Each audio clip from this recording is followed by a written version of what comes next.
সবাইকে বাংলাদেশ জাতীয় দল বিএনপি 47তম প্রতিষ্ঠা বার্ষিকীতে আমার ব্যক্তিগত পক্ষ থেকে, আমার সংগঠনের পক্ষ থেকে সবাইকে রক্তিম শুভেচ্ছা অভিনন্দন।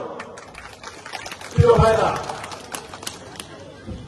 গত 2 দিন আগে 1 তারিখে আমাদের দলের 47তম প্রতিষ্ঠা বার্ষিকী হয়েছে। প্রিয় ভাইরা, স্বাধীনতার ঘোষক এমন এক সময় বিএনপি প্রতিষ্ঠা করেছিলেন যখন বাংলাদেশে গণতন্ত্র ছিল না, যখন সংবাদপত্রের স্বাধীনতা ছিল না, যখন বাংলাদেশে স্বাধীন বাংলাদেশে লক্ষ লক্ষ প্রাণের বিনিময়ে আমাদের মুক্তিযোদ্ধাদের, আমাদের লক্ষ লক্ষ মা বোনদের সম্ভবের বিনিময়ে গঠিত বাংলাদেশে কথা বলার অধিকার ছিল না, রাজনীতি করার অধিকার ছিল না। তখন গণতন্ত্র বিভাসক যারা গণতন্ত্রের পক্ষে শক্তি, তাদের রাজনীতি করার অধিকার প্রতিষ্ঠার জন্য তিনি সৃষ্টি করেছিলেন বাংলাদেশ জাতীয় দল বিএনপি। প্রিয় ভাইরা,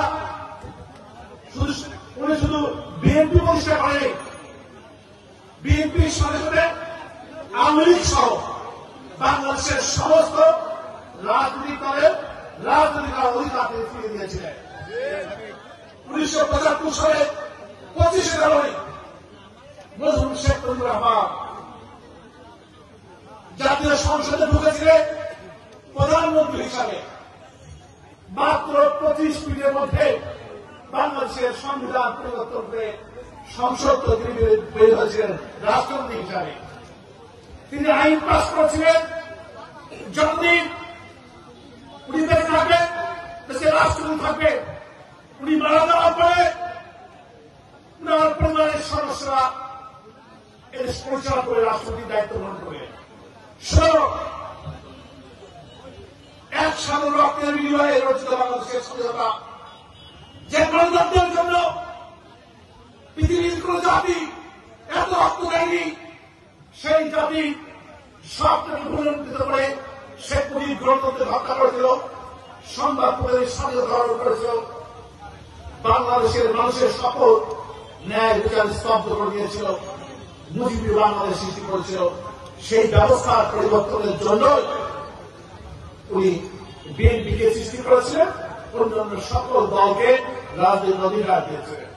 প্রিয় ভাইরা, সবাই সংক্ষিপ্ত, গত 47 বছর যখনই বাংলাদেশের গণতন্ত্রের ষড়যন্ত্র হয়েছে, কোন সময় জিয়া রহমান, কোন সময় বেগম খালেদা জিয়া, বর্তমানে তারেক রহমানের নেতৃত্বে সব সময় বিএনপি গণতন্ত্র রক্ষার জন্য গণতন্ত্রের পাশে দাঁড়িয়েছে। প্রিয় ভাইরা, গত 47 বছর বয়সে বিএনপি সমস্ত সময় জনগণের পাশে ছিল। এদেশের জনগণ সেটি উত্তর দিয়েছে, সেই প্রতিদান বিএনপি দিয়েছে। এই 47 বছরে যখন বাংলাদেশের সুষ্ঠু নির্বাচন হয়েছে, সেই নির্বাচনে বিএনপিকে হতে পারেনি বাংলাদেশের মানুষ, বিএনপিকে ভোট দিয়ে ক্ষমতায় এনেছে।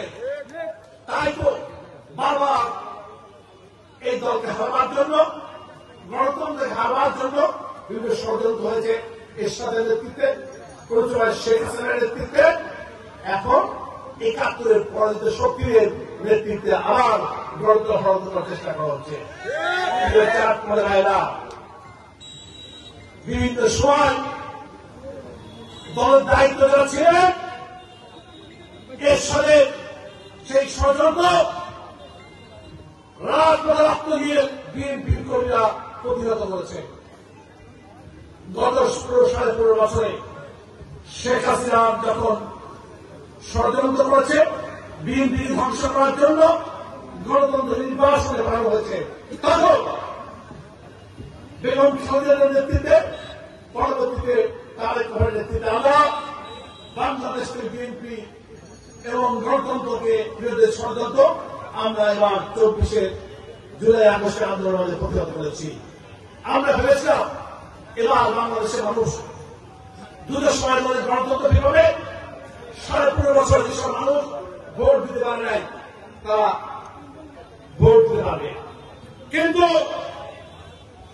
সেই 71-এর পরাজিত শক্তি যারা বাংলাদেশ নামক দেশটাকে চাইনি, পৃথিবীর মানচিত্রে বাংলাদেশ নামক দেশ চাইনি, তারা ষড়যন্ত্র করবে।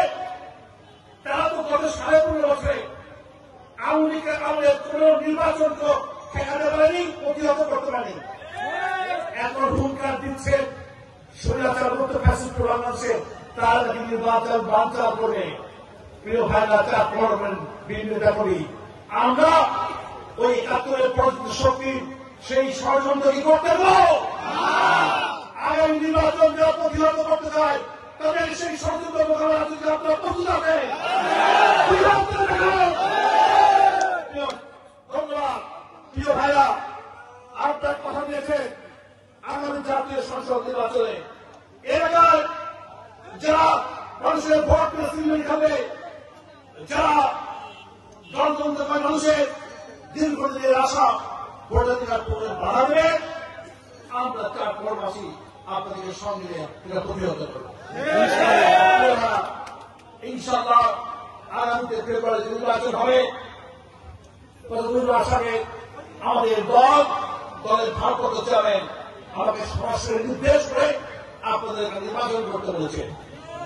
আমি তো নিজের ইচ্ছা এখানে আসিনি। অনেকে বলতে পারে আপনি কেন আসছেন?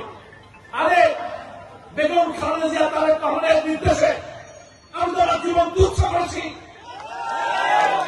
এই গত 42 বছর রাজনৈতিক জীবনে বেগম খালেদা জিয়ার কথা শুনতে গিয়ে নিজের পায়ের কথা শুনি, তারেক রহমানের কথা শুনতে গিয়ে সবাই সবাই অন্যায় আশা করেছি। আর উনি আমাকে নির্বাচন করতে বলবে, আমি সেটা রিফিউজ করবো, আমি সেটাকে ফিরে দেবো, এমন বিয়াদব আমি নই। আমাকে শুধু নির্বাচন করার জন্য না, তারেক রহমান যদি নির্দেশ দেয়, যে নির্দেশে আমার জীবন চলে যেতে পারে, সেই রকম সিদ্ধান্ত আমি বারবার করেছি।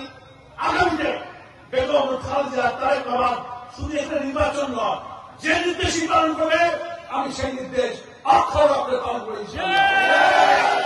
গত 2 মাসে স্বল্প সময়ে এলাকার মানুষ, চাঁদপুর বাংলা পড়তে মানুষ অল্প সময়ের মধ্যে আমার প্রতি যে ভালোবাসা দেখিয়েছে, আমার প্রতি যে মায়া মমতা দেখিয়েছে, আমার আহ্বানের সাড়া দিয়ে সমস্ত রাজনৈতিক কর্মসূচিতে মায়া বাস্তবায়ন করেছে। আমি সত্যি খুশি হয়েছি, অভিভূত হয়েছি, আমি আবেগ হয়েছি। আপনাদের এই ভালোবাসা নিয়ে, আপনাদের এই সমর্থন নিয়ে আল্লাহ আমাকে যে কদিন বাঁচিয়ে রাখে, আমার জীবনের শেষ দিন পর্যন্ত শেষ রক্ত নিয়ে আমি আপনাদের পাশে রাখবো। এই প্রতিশ্রুতি প্রতিষ্ঠা দিয়ে যাচ্ছি।